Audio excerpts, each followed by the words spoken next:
98 দিনে প্রত্যেক দিন 98 মিনিট করে ভাই ঘুমায় না। ক্ষমতা আমার থাকবে, আমি উপদেষ্টা, আমি তো ভাই আপনি যে মাঠের আমিও সেই মাঠের, তাইলে কি তাহলে আপনার যে দাবিটা ভাই তাইলে হ্যাঁ সেটাই তাইলে ভাই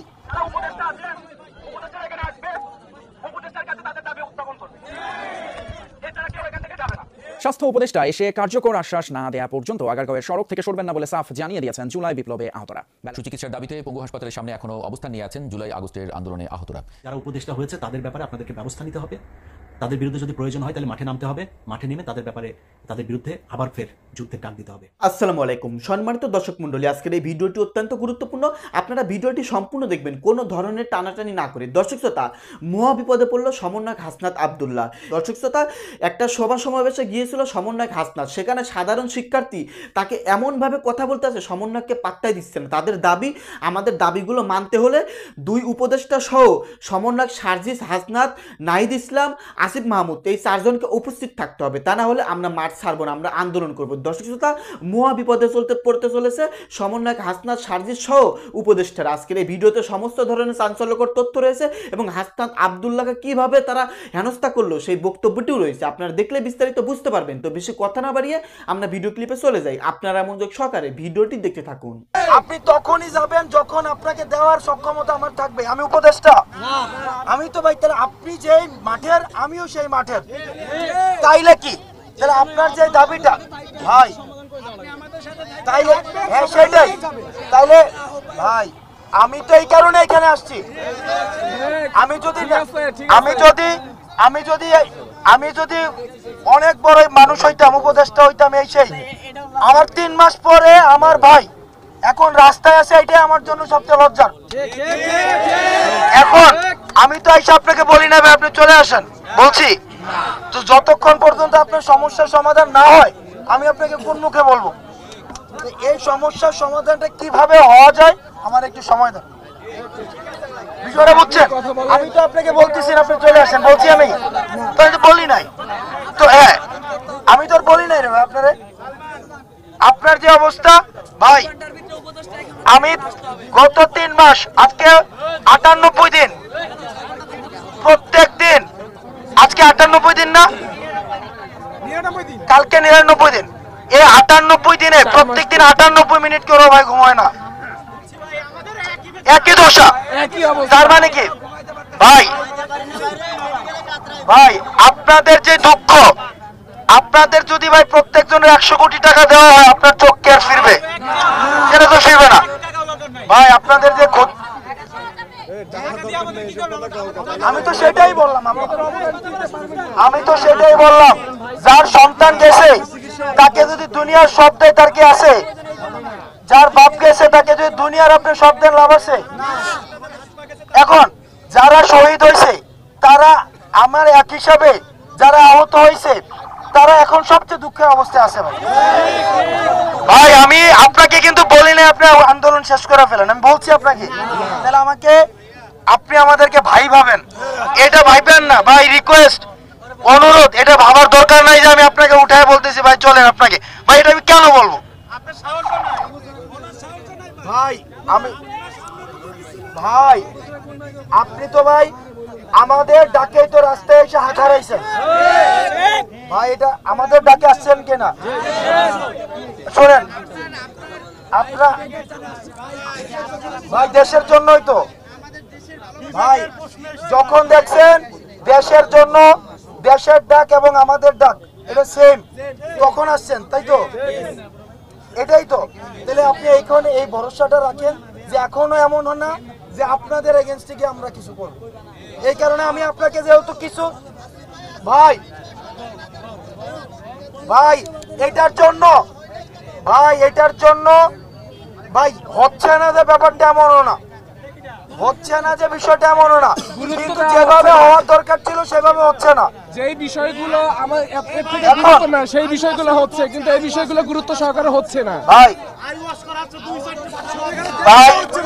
যদি আমি তো কিছু বলি না আপনাকে, আমি বলছি বলেন, আমি কি একটা কিছু বলছি? কথা বললে অনেক কথা, আপনি ওনাদের কাছে ব্যবস্থা করেন ভাই।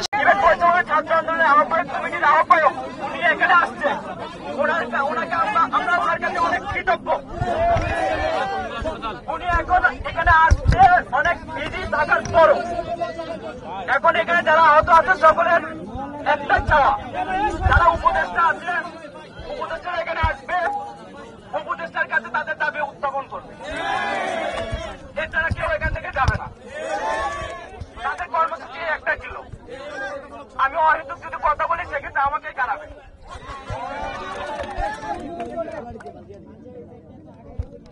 আমার বলার মতো আর কিছু নাই।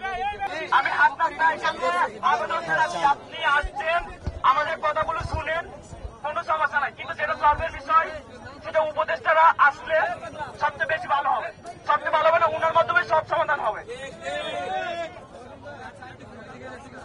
উপদেষ্টাদের মধ্যে আমি মেনশন করে দিচ্ছি, আসিফ ভাই, নাহিদ ভাই, নূরজাহান ম্যাম, মিনিমাম 3 জন, এই 3 জনকে আসতে হবে বাধ্যতামূলক। আর যদি বিশেষ করে আসে সমাজসেবা অধিদপ্তরের সমাজ কল্যাণ মন্ত্রণালয়ের যে উপদেষ্টা আছে সালমান এফ মুর্শিদ, ওনাকে আসতে হবে এখানে। এই 4 জনকে এখানে আসতে হবে। রাস্তার আন্দোলন রাস্তায় থাকবে যতদিন পর্যন্ত আমাদের মনের আকাঙ্ক্ষা না পূরণ হবে। এত বুলেট এখনো হসপিটালে পড়ে ভাই মরতেছে, এখনো আমার ভাই হাত কেটে ফেলবে। কালকে রাত 3টা পর্যন্ত হৃদরোগে পড়ে আসছিলাম, 8 ব্যাগ রক্ত টাকা দিয়ে কিনে নিছি, কোন জায়গায় পাই নাই। বাড়ি থেকে যে ডক্টর আসছিল সেই ডক্টর ভুল অপারেশন করার কারণে তার হাতটা কেটে ফেলার মতো অবস্থা তৈরি হয়েছে, এখন পর্যন্ত সে আইসিইউতে আছে। তাই আমি হাসনাত ভাইয়ের কাছে আমি অনুরোধ জানাচ্ছি, আপনি একটু উপদেষ্টা প্যানেলের সাথে যোগাযোগ করেন, একটু ওনাদেরকে আনেন, এখানে সবকিছু সমাধান করে দিয়ে গেলে সবচেয়ে বেশি ভালো হবে। আমাদের যে মনের ব্যথা আছে সেগুলো আমরা খুব সহজে এখান থেকে শেষ করে দিতে পারবো, আর কোনো সময় আন্দোলন লাগবে না। আমরা প্রধান উপদেষ্টার সাথেও দেখা করেছি, সচিবালয়ে মিটিং করেছি, নাহিদ ভাইয়ের বাসায় মিটিং করেছি, এখন পর্যন্ত ওইরকম কোনো সমাধান আসে নাই। আর কোথায় যাব? এখন কি আমরা জাতিসংঘে চলে যাব, আমেরিকায় যাব? সেটা সম্ভব না, আমাদের দ্বারা কখনো সম্ভব না। হাসনাত ভাইয়ের কাছে আমি অনুরোধ করতেছি, ভাই আপনি আসছেন, আমরা অত্যন্ত খুশি হয়েছি, আপনি একটু এই বিষয়টা দেখেন, ওনাদেরকে আনেন, এনে সবটা এখানে সলভ করে দিয়ে তারপর যান। আর এখানে যে ওরা যে জিনিসটা সাফার করতেছে, ওনারা যে জিনিসটা, আমরা আহতরা শহীদ পরিবারের যে জিনিসটি আমরা সাফার করতেছি, আমরা যে দুঃখ কষ্ট গুলো আছে সবার কাছ থেকে একজনের কাছ থেকে শুনেন, অনেক কিছু জানতে পারবেন। আর যেগুলো দাবি সেগুলো উপদেষ্টারা আসলে আমরা এখানে প্রকাশ করব। আসসালামু আলাইকুম। 5 তারিখ বাংলাদেশ স্বাধীন হয়েছে। সেই স্বাধীনতার পেছনে কিছু সুনির্দিষ্ট কারণ ছিল। জাতি একটা জায়গায় একমত হয়েছিলেন যে কয়েকটা ঘটনা এই জায়গাগুলো ঠিক করতে হবে। সেটার মধ্যে সবচেয়ে বড় হচ্ছে ভারতকে এই দেশ থেকে বিতাড়িত করতে হবে। শেখ মুজিব আওয়ামী লীগ, এইটার নামে এই দেশে আর রাজনীতি করা যাবে না। যেই কারণেই 5 তারিখের পরপরই জনগণ যেখানে শেখ মুজিবের ছবি পেয়েছে, আওয়ামী লীগের ছবি পেয়েছে, পোস্টার পেয়েছে, সেগুলো সব ধ্বংস করেছে। তারপরে ঘটনা প্রভাব আপনারা সবাই জানেন। সবার আগে শুরু করেছেন বিএনপির মহাসচিব মির্জা ফখরুল ইসলাম আলমগীর। তিনি বললেন তার হৃদয়ে রক্তক্ষরণ হয়েছে শেখ মুজিবের এই ছবি দেখা নিয়ে। তারপর আমার একসময় খুব প্রিয় একজন আপা ছিলেন, রুমিন ফারানা। এই প্রিয় আপা তিনি বললেন যে ছাত্রলীগকে নিষিদ্ধ করার এই সরকারকে। এরপরে এসে 2 দিন আগে রুহুল কবির রিজভী বলে ফেললেন শেখ মুজিবের এই ছবি এখান থেকে সরানো হোক, এটা আমরা চাই না। এগুলোর পেছনে কি কারণ সেটা বাংলাদেশের মানুষ পরে জানবে বা পরে জানানো হবে। কিন্তু একটা জিনিস মাথায় রাখতে হবে, বিএনপির ডাকে কিন্তু এই দেশের মানুষ রাস্তায় নামে নাই আসলে। এটা মনে রেখে তারপরে কথাবার্তা বলতে হবে। এবং আমরা কিন্তু বিএনপির পয়সায় জীবনের ঝুঁকি নিয়ে পরিবারকে বিপদে ফেলে বিদেশে বসে কথা বলি নাই। দুঃসময়ে যেহেতু বিএনপির সাপোর্ট নেই নাই, সুসময়ে বিএনপির সাহায্য নিয়ে, বিএনপির কাছ থেকে টাকা পয়সা নিয়ে বিএনপির পক্ষেই কথা বলতে হবে। এটা আমাকে দিয়ে অন্তত সম্ভব না ইনশাআল্লাহ। আল্লাহ যদি মস্তিষ্কটা যদি ঠিক রাখেন, ওইটা আল্লাহর রহমতে কোনোদিন করবো না। এই মগজ বিক্রি করে খাবো না। যেটা মনে করি, যেটা চিন্তা করি, ওইটা মৃত্যুর আগ পর্যন্ত ওই জায়গাতেই থাকবো। বাংলাদেশের মানুষ শেষ দিন পর্যন্ত দেখবে ইলিয়াস হুসাইন যেখানে ছিল সেইখানেই থাকবেন। অতএব আপনারা যদি মনে করেন ভারতের পক্ষে থাকবেন, আওয়ামী লীগের পক্ষে থেকে তারপরে আপনারা রাজনীতি করবেন, 2001 থেকে 5 পর্যন্ত আসলে এত বিশাল ভালো কিছু করেন নাই। সরি, আমার একদম এইভাবে বলতে ইচ্ছা করে না, কিন্তু বলে ফেললাম। এত ভালো কিছু করেন নাই যে আপনাদের জন্য বাংলাদেশের মানুষ রাস্তায় নামবে। এই যে আপনার দলে এত কোটি কোটি বিএনপি করা মানুষ জীবনের ঝুঁকি নিয়ে এই আন্দোলন করেছে, এই আন্দোলনের ভেতরে জীবন দিয়েছে, অর্ধেকই তো হবে বিএনপির লোকজন, তাই না? জীবন দিয়েছে তারা না আপনাদের এই ভারত প্রীতি আর আওয়ামী প্রীতির জন্য জীবন দেয়নি। আপনারা যদি নাকি জনগণের সামনে স্পষ্ট করতে না পারেন তাহলে আমরা কনফিউজ হবো। আপনাকে স্পষ্ট একটা পক্ষ অবলম্বন করতে হবে, আপনি ভারতের পক্ষে, আওয়ামী লীগের পক্ষে নাকি না, এটা আমাদের জানা খুব জরুরি।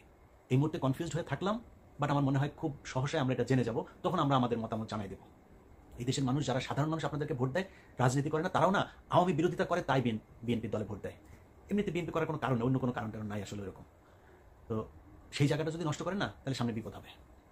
কয়েকটা জায়গা যদি বলি যে এই যুদ্ধটা কেন হয়েছিল, বিডিআর হত্যাকাণ্ড, সেটার বিচার হইতে হবে। কমিটি গঠন করার কথা বলা হলো, এখন পর্যন্ত কিছুই করা হয়নি। কয়দিন আগে স্বরাষ্ট্র উপদেষ্টা বললেন ওইটা নিয়ে এখনো তারা চিন্তা ভাবনা করছেন, ফাইনাল কিছু হয়নি। এই জন্য আপনাদেরকে ক্ষমতায় বসায়নি। পরের দিন উচিত ছিল বাংলাদেশে কোথায় কোথায় রয়্যাল এজেন্ট আছে সব কটার এই দেশ থেকে বাইর করা হয়নি।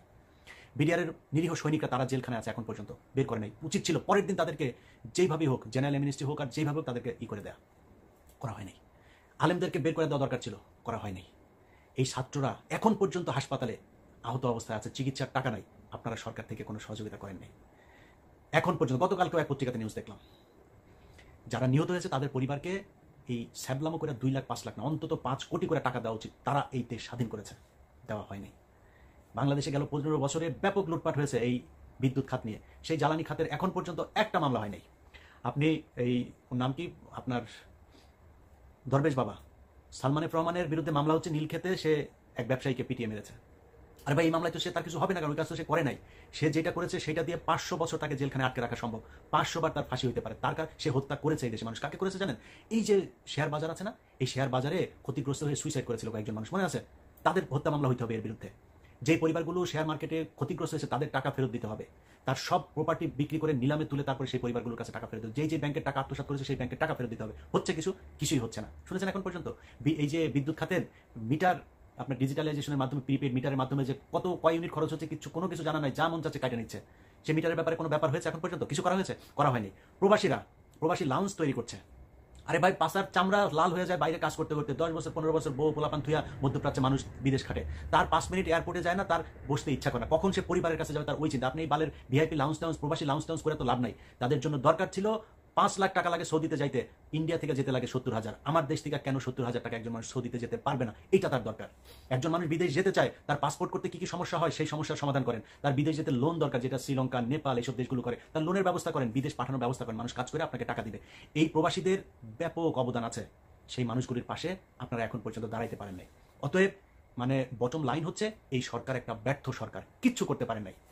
সবশেষ যেই কাজটা করেছেন মোস্তফা সরওয়ার ফারুকের এখানে নিয়ে এসে, যেই মানুষরা এই দেশে জীবন দিয়েছে, যে আলেমরা রাস্তায় নেমে এসেছিল 5 তারিখে, সেই আলেমদের মধ্যে থেকে 5 জনকে আপনারা ধরে নিয়ে গেছেন এটার প্রতিবাদ করায়। মোস্তফা সরওয়ার ফারুকের সংস্কৃতি মন্ত্রণালয় এখন এত কিছু করার এত প্রয়োজন পড়ে নাই। এখন পর্যন্ত মানুষ খাবারের টাকা নাই, মানুষের জিনিসপত্রের দাম হু করে বাড়ছে, সিন্ডিকেট ভাঙতে পারেন নাই, সব জায়গায় আওয়ামী লীগের লোককে আইনে এখন আপনি বাণিজ্য উপদেষ্টা বানাচ্ছেন। এই জন্য তারা জীবন দিয়েছিল, এই জন্য তাদের কোনো জায়গার মধ্যে আপনি ব্যবস্থা নিচ্ছেন না, আওয়ামী লীগের লোকজনকে এনে তারপরে বসাচ্ছেন, মুজিব প্রেমীকে এনে তারপরে আপনি উপদেষ্টা বানাচ্ছেন। এই জন্য বাংলাদেশের মানুষ আপনাদের কি করেছিল? 2 জন মানুষ আছে, একজন নাহিদ, একজন আসিফ, এই 2 জনকে উপদেষ্টা বানানো হয়েছে। আরেকজন মাহফুজ আলম ছিল প্রধান উপদেষ্টার বিশেষ সহকারী, তাকে এনে উপদেষ্টা বানানো হয়েছে। আপনার মনে হয় এটা তার জন্য প্রমোশন? তাকে ওইখান থেকে সরিয়ে দেওয়া হয়েছে যাতে এই আসিফ নজরুল গং, যারা প্রথম আলোর গং, তারা এই ডক্টর মোহাম্মদ ইউনূসের কান ভারী করতে পারে। কারণ ইউনূস তো যেটা সত্য কথা, সেটা বাংলাদেশের কোনো কিছু চিনে না, বাংলাদেশের মানুষকে সে ঠিকমতো চিনেও না, সারা জীবন ছিল বাইরে। সো তাকে কেন রাখা হয়েছে? যেহেতু উনি সবার কাছে সমাদৃত, আন্তর্জাতিকভাবে আমাদের এখন টাকার ক্রাইসিস আছে, রিজার্ভ ক্রাইসিস আছে, তাকে দিয়ে আমরা বিদেশের সাথে লবিংগুলো করতে পারি, এই জন্য তাকে বসাতে সবাই মেনেও নিয়েছে। কিন্তু তাকে দিয়ে এখন যে এই যে প্রথম আলো সহ বিভিন্ন জায়গার এই যে যারা প্রোডাক্ট, এই প্রোডাক্টগুলোকে বসানো হচ্ছে, আপনি দেখেন ডেইলি স্টারের এই যে সাবেক ডেইলি স্টারের প্রোডাক্ট আকবর হোসেন বিবিসির, তাকে বানানো হয়েছে লন্ডনের প্রেস মিনিস্টার, ওয়াশিংটনের বানানো হয়েছে গোলাম মুর্তজা। এই গোলাম মুর্তজার কথা ভুলে গিয়েছি আমরা। 2018 সালের নির্বাচন পর্যন্ত সে যেইভাবে নেকেডভাবে ন্যাংটা হয়ে তারপরে আওয়ামী লীগের পক্ষপাতিত্ব করেছিল, 18 নির্বাচনের পরে সে চোখ, তাকে সুশীল বানায় এনে বসানো হলো কোথায়? ডেইলি স্টারে। সে আওয়ামী লীগের বিরুদ্ধে কথা বলে, এগুলো আমরা বুঝি না? এগুলো রয়ের প্ল্যান বি এর অংশ, তাদেরকে এখন এই জায়গায় নিয়ে বসানো হচ্ছে। অতএব যারা মনে করছেন যে বাংলাদেশ স্বাধীন হয়ে গিয়েছে এবং এদেরকে দিয়ে ভালো কিছু সম্ভব, আমি আপনাদেরকে গ্যারান্টি দিয়ে বলে রাখলাম যে এই যারা উপদেষ্টা হয়েছে তাদের ব্যাপারে আপনাদেরকে ব্যবস্থা নিতে হবে।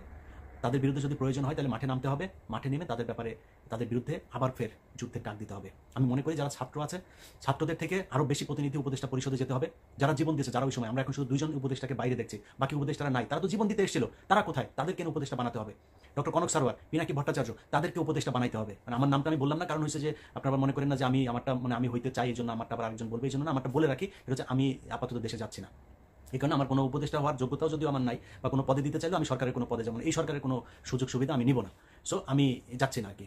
যে কারণে আমার মনে হয় এই মুহূর্তে একজন মানুষ আছে, আসিফ মাহতাব থেকে শুরু করে এই ডক্টর কনক সারোয়ার, পিনাকি ভট্টাচার্য সহ যারা ওই সংগ্রামে সরাসরি সরকারের বিরোধিতা করেছে, যারা জীবন বাজি রেখেছে, নিজেকে বিপদে ফেলেছে, তাদেরকে উপদেষ্টা পরিষদে আনতে হবে। আর এই বুড়া খাটাসের বাচ্চাগুলো যেগুলো আছে এখন উপদেষ্টা, এদের মধ্যে কেউ কেউ যদি জ্ঞানী থাকে বা আমলা কামলা তো কিছু লাগবে, ওদেরকে পরামর্শক হিসাবে রাখা যাইতে পারে। এর বাইরে জায়গা ছেড়ে দিতে হবে যুবকদের সামনে, কারণ এই যুবকরা তারা এই দেশ স্বাধীন করেছে। আপনার যদি কোনো কিছু পরামর্শ দেওয়ার থাকা, আপনি অ্যাডভাইজার হিসেবে থাকেন, ওই উপদেষ্টার অ্যাডভাইজার, আপনি সরাসরি উপদেষ্টা হতে পারেন। কারণ এই বুড়ার বাচ্চাগুলো একটা আজ পর্যন্ত কোনোদিন এই 15 বছরের শাসন আমলে একটা হাঁচি দেয়নি। একমাত্র ডক্টর মোহাম্মদ ইউনূস, তার বিরুদ্ধে তাও শেখ হাসিনা মামলা করেছিল, তাই তার সাথে ব্যক্তিগত বিরোধ ছিল। এছাড়াও শেখ হাসিনার সাথে তার কোনো সমস্যা ছিল না। বাকিগুলো যেগুলো আছে তাদের সাথে কোনো সমস্যা ছিল না, বরং বেশিরভাগই এই শেখ হাসিনার কথা শুনে তারপরে তারা কাজ করেছে। অতএব তারা উপদেষ্টা হবে কিসের জন্য? উপদেষ্টা যারা জীবন দিতে চেয়েছে তারা হবে, যারা স্বাধীন করেছে তারা হবে। অতএব একদম আমাদের বক্তব্য স্পষ্ট, এই জায়গা যতক্ষণ পর্যন্ত। সম্মানিত দর্শক শ্রোতা, আপনারা বিস্তারিত ভিডিওতে দেখতে পারলেন বর্তমানে পরিস্থিতি। দর্শক শ্রোতা, সমন্বয়ক হাসনাত আব্দুল্লাহ একটা আলোচনায় সবাই গিয়েছিল, সেখানে সমন্বয়ককে পাত্তাই দিচ্ছে না, উল্টো সমন্বয়ক হাসনাত আব্দুল্লাহকে প্রশ্ন করতেছে। সাধারণ শিক্ষার্থীরা অনেক ক্ষোভ আছে, অনেক রাগ আছে তাদের মনে। দর্শক শ্রোতা, কিছুদিন পর হয়তো সমন্বয়ক হাসনাত আব্দুল্লাহদের কপালে বিপদ থাকতে পারে, কারণ সাধারণ শিক্ষার্থী তাদেরকে আর পাত্তাই দিচ্ছে না আজকের এই ভিডিওতে, যে আপনারা প্রমাণ সহকারে দেখলেন। তাছাড়াও তাদের দাবি যে তাদেরকে কোনো ধরনের সহায়তা দেওয়া হচ্ছে না, তাদেরকে কোনো ধরনের সরকারি ব্যবস্থা করে দেওয়া হচ্ছে না। যারা এই আন্দোলনে অনেকে পা হারিয়েছে, হাত হারিয়েছে, অনেকে ক্ষতিগ্রস্ত, তাদের ক্ষতি হিসেবে কিছুই দিচ্ছে না সরকার। অথচ এদের মাধ্যমেই আজকে দেশটা এমন হয়েছে। দর্শক শ্রোতা, তাদের দাবি উপদেষ্টা আসিফ মাহমুদ, উপদেষ্টা নাহিদ ইসলাম সহ আরো 2 জন উপদেষ্টাকে দাবি করেছে, তাছাড়া সমন্বয়ক হাসনাত সার্জিস, এই 4 জনকে একসঙ্গে করে তারা তারপরে মাঠ ছাড়বে তাদের দাবি জানিয়ে। না হলে তারা সারা রাত এখানে বসে থাকবে, আন্দোলন করবে, এমনই কথা জানালেন সাধারণ শিক্ষার্থীরা। যাই হোক, আজকের এই ভিডিওতে আপনারা চাঞ্চল্যকর তথ্য পেলেন। তো এই সম্পর্কে আপনারা যদি কিছু বলতে চান, আপনাদের গুরুত্বপূর্ণ মতামত ভিডিওর কমেন্ট বক্সে অবশ্যই জানিয়ে দিবেন। ধন্যবাদ আজকের এই ভিডিওর সঙ্গে সম্পূর্ণ আকারে থাকার জন্য।